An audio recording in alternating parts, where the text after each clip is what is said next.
Hi, it's Monday, January 26th, 2015. I'm Jeremy Shea, the producer of Gavel, Alaska. This week, the budget, marijuana legalization, and the proposed natural gas pipeline are the main topics we're following on Gavel, Alaska. The House and Senate Finance Committees are holding parallel briefings with various budget, oil tax, and pipeline experts this week.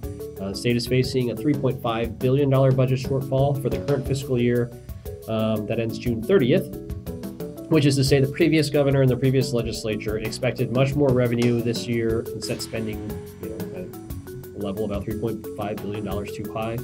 On top of that, the projections are for another $3.5 billion shortfall for the next fiscal year. So this legislature and this governor have to deal with both of those shortfalls. Because of scheduling issues, we'll mostly be following the Senate Finance Committee's briefings rather than the House Finance Committee's. They meet at 9 a.m. Monday through Friday. With marijuana, lots of meetings we're following this week. SB 30 and HB 79 were introduced to deal with legalization from the fall ballot measure. The House and Senate Judiciary Committees met jointly today to hear about those bills. They'll be meeting jointly again at 1 p.m. Wednesday. So look for that. It looks like they plan on splitting up come Friday. There's public testimony scheduled in Senate Judiciary next Monday. And Senate State Affairs is also looking at it.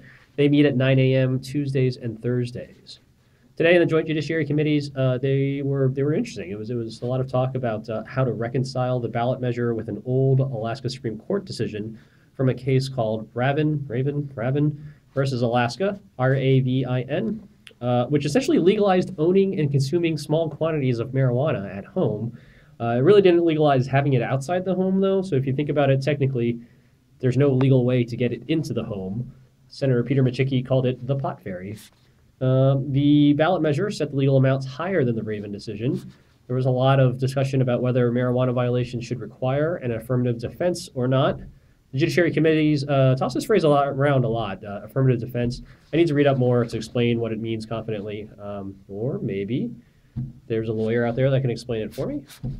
Anyways, here's my contact information. Thanks. More in a couple nights.